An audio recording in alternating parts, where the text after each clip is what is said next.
Welcome to my YouTube channel Byju's വേൾഡിലേക്ക് എല്ലാവർക്കും സ്വാഗതം. അപ്പോൾ ഇന്നത് വന്നേക്കുന്നത് പുതിയൊരു വീഡിയോ ആയിട്ടാണ്. നമ്മുടെ ഗ്രാമലക്ഷ്മി കോഴി കുഞ്ഞുങ്ങളുടെ വീഡിയോ ആയിട്ടാണ് ഞാൻ വന്നിരിക്കുന്നത്. അപ്പോൾ ഗ്രാമലക്ഷ്മി കോഴി കുഞ്ഞുങ്ങളുടെ ഡേ ഓൾഡ് കുഞ്ഞുങ്ങളെ കൊണ്ടുവന്നിട്ട് അതിന് ഗ്ലൂക്കോസ് കൊടുക്കുന്നതിൻ്റെ വീഡിയോ ഞാൻ ഇട്ടിരുന്നു. പിന്നീടുള്ള വീഡിയോ എനിക്കിടാൻ പറ്റിയില്ല. അത് അതിൻ്റെ ബ്രൂഡിങ്ങിൻ്റെയും മറ്റു കാര്യങ്ങളെക്കുറിച്ചൊക്കെ ഇടാൻ പറ്റിയിട്ടില്ല. ഈ ജോലി പോകുന്നതിൻ്റെ സമയപരിമിതി ഉണ്ട്. കാലത്തെ എനിക്ക് ഇതെല്ലാം ചെയ്തിട്ട് വേണം ജോലിക്ക് പോകാൻ. വൈകുന്നേരം വന്നിട്ടും ഇതിൻ്റെ പിന്നാലെ ഇതിൻ്റെ കാര്യങ്ങളൊക്കെ ചെയ്യാനും ക്ലീൻ ചെയ്യാനും ഭക്ഷണത്തിൻ്റെ കാര്യങ്ങളും മറ്റു കാര്യങ്ങളൊക്കെ നോക്കണം. അപ്പോൾ നമ്മൾ പാക്കറ്റ് ഫീഡല്ല കൂടുതലും കൊടുക്കുന്നത്. അപ്പോൾ അതുകൊണ്ട് തന്നെ നമുക്ക് അതിൻ്റേതായിട്ടുള്ള ബുദ്ധിമുട്ടുണ്ട്, സമയപരിമിതികളുണ്ട്. അപ്പോൾ അതുകൊണ്ട് ഇടാൻ പറ്റിയിട്ടില്ല. അപ്പോൾ ഇത് കാണുന്നത് ആരെങ്കിലും അതൊരു മുഷിച്ചിലുണ്ടെങ്കിൽ ഒരു ബുദ്ധിമുട്ടായിട്ട് വിചാരിക്കരുത്. ഞാൻ എന്നോട് ക്ഷമിക്കാം. അതെപ്പോഴും വീഡിയോ ഇടാനായിട്ട് എനിക്ക് സമയം കിട്ടാറില്ല. വീഡിയോ പിടിച്ചു വെച്ചിട്ട് 2-3 ദിവസങ്ങൾക്ക് ശേഷമാണ് ഇതൊക്കെ പലപ്പോഴും അപ്ലോഡ് ചെയ്യാൻ പറ്റുന്നത്. അപ്പോൾ എഡിറ്റ് ചെയ്യണം, ക്ലീൻ ചെയ്യണം, അങ്ങനെയുള്ള ഒരുപാട് കാര്യങ്ങളുണ്ട് യൂട്യൂബ് നമ്മളൊരു വീഡിയോ ഇടുമ്പോൾ. എന്നെ കൊണ്ട് പറ്റാവുന്ന സമയത്തിനുള്ളിൽ ചെയ്യാൻ പറ്റുന്ന കാര്യങ്ങൾ ചെയ്തുകൊണ്ടാണ് ഞാൻ ഈ വീഡിയോ ഇടുന്നത്. അപ്പോൾ ഇതിപ്പോൾ ഗ്രാമലക്ഷ്മി കോഴി കുഞ്ഞുങ്ങളുണ്ട്, ഇതിനകത്ത് സാസമുണ്ട്. അപ്പോൾ രണ്ടിനും 2 വിധത്തിൽ ഇട്ട് കഴിഞ്ഞിട്ടുണ്ടെങ്കിൽ 2 ബൾബ് ഇടണം. അപ്പോൾ അത്രയും ചാർജ് കൂടുതലാണ്. പിന്നെ കാലത്ത് എഴുന്നേറ്റ് കഴിഞ്ഞിട്ടുണ്ടെങ്കിൽ സമയപരിമിതി ഉണ്ട്. ഇതിനു വേണ്ടി എല്ലാ കൂട്ടിലും കയറി ചെയ്ത് വരുമ്പോഴേക്കും സമയം ഒരുപാട് പിടിക്കും. അപ്പോൾ അത് കാരണം 2 ടീമിനോട് ഒറ്റ കൂട്ടിലാണ് ഇട്ടേക്കണത്. ബ്രൂഡ് ചെയ്യിപ്പിക്കുന്നത് ഇതിന് മുമ്പത്തെ വീഡിയോയിലൊക്കെ ഞാൻ കാണിച്ചിരുന്നു. ബ്രൂഡ് ചെയ്യണതും ബൾബിടുന്നതിനെ കുറിച്ചൊക്കെ. അപ്പോൾ ഇപ്പോൾ ഗ്രാമലക്ഷ്മി കോഴിക്കുഞ്ഞുങ്ങൾ, സാസു കോഴിക്കുഞ്ഞുങ്ങൾ, ഇത് ഏകദേശം 14 ദിവസത്തോളം പ്രായമായ കോഴിക്കുഞ്ഞുങ്ങളാണ്.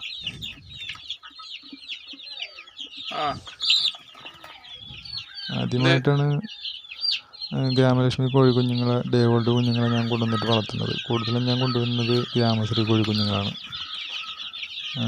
ഗ്രാമലക്ഷ്മി കോഴിക്കുഞ്ഞുങ്ങളെ ആദ്യമായിട്ടാണ് കൊണ്ടുവന്നിട്ട് ഡേ ഓൾഡ് കുഞ്ഞിനെ കൊണ്ടുവന്നിട്ടേക്കുന്നത്. 60-70 എണ്ണത്തോളം ഇപ്പോൾ എല്ലാം കൂടി ഉണ്ട്. ഗ്രാമശ്രീയും ഗ്രാമലക്ഷ്മിയും സാസുവും കൂടി. Black colour, brown colour, ash colour അങ്ങനെയൊക്കെ വരുന്നതാണ് സാസോ. സൈസ് നോക്കിക്കഴിഞ്ഞാൽ തിരിച്ചറിയാൻ പറ്റും നമുക്ക്. സാസോന് ഭയങ്കര സൈസാണ് കുഞ്ഞ്. ഗ്രാമലക്ഷ്മിയുടെ കുഞ്ഞുങ്ങളെയും സാസോനെയും പെട്ടെന്ന് തിരിച്ചറിയാൻ പറ്റും. ഭയങ്കര സൈസാണ്, വാലൊന്നും വന്നിട്ടില്ല. അതേസമയം ഗ്രാമലക്ഷ്മി കുഞ്ഞുങ്ങൾ വൈറ്റ് കളറാണ്, കുഞ്ഞാണ്. അധികം ചിറകൊക്കെ വന്നു തുടങ്ങി. രണ്ടും ഒരേ പ്രായക്കാരാണ്, പക്ഷേ അതിന് ചിറകൊക്കെ വന്നു തുടങ്ങി. സാസുവിന് ചിറകൊന്നും വന്നിട്ടില്ല. അതിന് ഇറച്ചിയാണ് കൂടുതൽ കഴിയുന്നത്. തൂക്കം വെക്കുക നല്ലതാണ്. അത് ആക്രമണ സ്വഭാവക്കാരിയാണ്.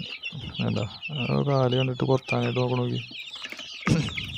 എത്രമാത്രം തിന്നാൻ പറ്റും അത്രമാത്രം തിന്നുക, സൈസാവുക എന്നുള്ളതാണ് അതിൻ്റെ സാസുവിൻ്റെ ഇത്. സാസു ഇതിനു മുമ്പ് ഞാൻ കുഞ്ഞുങ്ങളെ കൊണ്ടുവന്നിട്ട് 3 തവണ കുഞ്ഞുങ്ങളെ കൊടുത്തതാണ്. 1-2 തവണ എനിക്ക് പണി കിട്ടി, ചത്തുപോയി.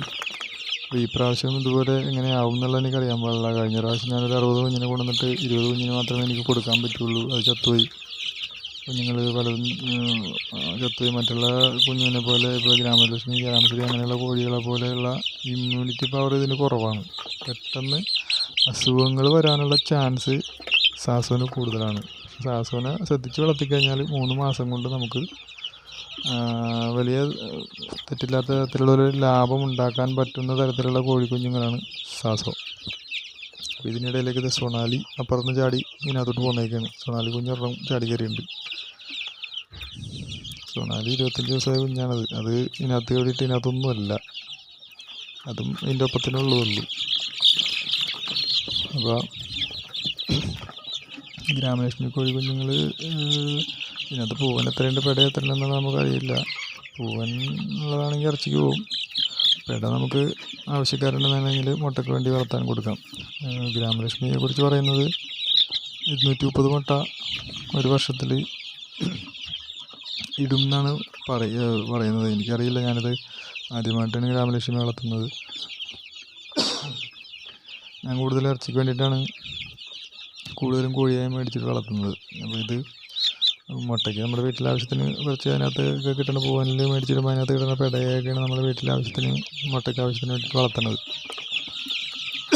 ഇതെങ്ങനെയാണെന്ന് അറിയില്ല. ഇത് മിക്സഡാണ് കിട്ടിയേക്കുന്നത്. പെടയും പൂവനും തിരഞ്ഞിട്ടല്ല തരുന്നത്, എല്ലാം കൂടി മിക്സഡായിട്ടാണ് ഗ്രാമലക്ഷ്മി കിട്ടുന്നത്. അപ്പോൾ കുഞ്ഞുങ്ങളൊന്നും വലിയ കുഴപ്പമില്ലാതിരിപ്പുണ്ട്. ഞാൻ കൊണ്ടുവന്ന കുഞ്ഞുങ്ങളെല്ലാം തന്നെ ഉണ്ട്, ഒന്നും മിസ്സായി പോയിട്ടില്ല. എന്നാൽ സാസുവിൻ്റെ കുഞ്ഞുങ്ങൾ കൊണ്ടുവന്നതിൽ 2-3 ചത്തു പോയിട്ടുണ്ട്. അത് എന്താണ് പറ്റിയെന്ന് അറിയില്ല. കൊണ്ടുവന്ന് 3-4 ദിവസം കഴിഞ്ഞപ്പോഴേക്കും 2-3 ചത്തുപോയിരുന്നു. തൃശ്ശൂരിൽ നിന്നാണ് ഞാൻ എടുത്തേക്കണത് കുഞ്ഞുങ്ങളെ കൊണ്ടുവന്നത്. ലുലു ഹാച്ചറിയിൽ നിന്നാണ് ഈ കുഞ്ഞുങ്ങളെ കൊണ്ടുവന്നിട്ടേക്കണത്. അപ്പോൾ ഇതിപ്പോൾ വലിയ കുഴപ്പമൊന്നുമില്ല, അങ്ങനെ ഉഷാറായിട്ട് നിൽപ്പുണ്ട് കുഞ്ഞുങ്ങൾ. വീഡിയോ പിടിക്കുന്നതും ഇതെല്ലാം ചെയ്യുന്നത് ഞാൻ തന്നെയാണ്. അപ്പോൾ അതിൻ്റേതായിട്ടുള്ള കുറവുകളുണ്ട്, ക്ഷമിക്കണം എല്ലാവരും. അപ്പോൾ വീഡിയോ കാണുന്നവർ അതൊന്നും വിചാരിക്കരുത്. അപ്പോൾ ഓക്കെ, അടുത്തൊരു വീഡിയോ ആയിട്ട് വീണ്ടും കാണാം. ബൈ.